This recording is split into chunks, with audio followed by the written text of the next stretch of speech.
Ngunit, kailangan ito ng mga tagapagbantay upang manatiling balanse at maging buhay.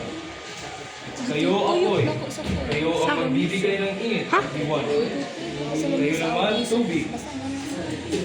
Kayo ang magbibigay ng buhay sa ating mga kapatid at kinis. Kayo naman, hangin. Kayo ang magiging hininga ng ating mga nilalang. At kayo, lupa. Kayo ang magiging sandigan at magiging tahanan ng ating mga mamamayan. Masaya si Bathala sa apat niyang anak. Ngunit habang tumatagal, nagsimula silang magkaro-talo. Ako, si Apoy, ang mga importante sa iyong lahat. Kung wala ako, di kayo mabubuhay sa lamig at sa dilim. Ako si Toby!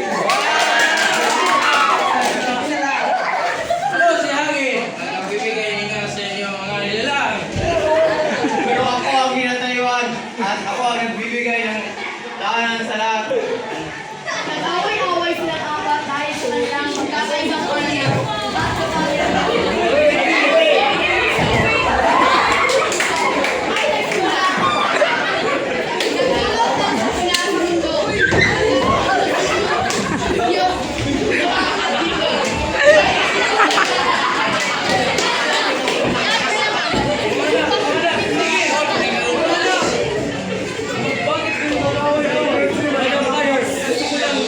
Gusto ko nilang malaman na ako may pinaka-importante sa kanilang lahat.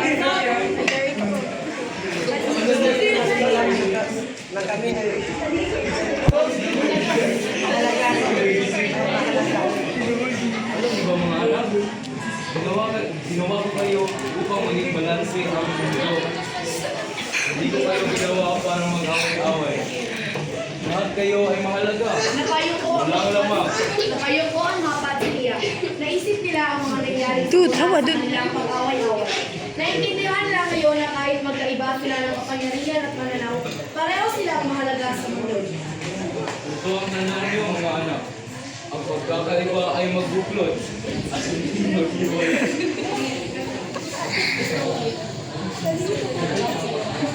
Doon kayo magtulungan. Hindi kayo mag-away-away. Mula noon,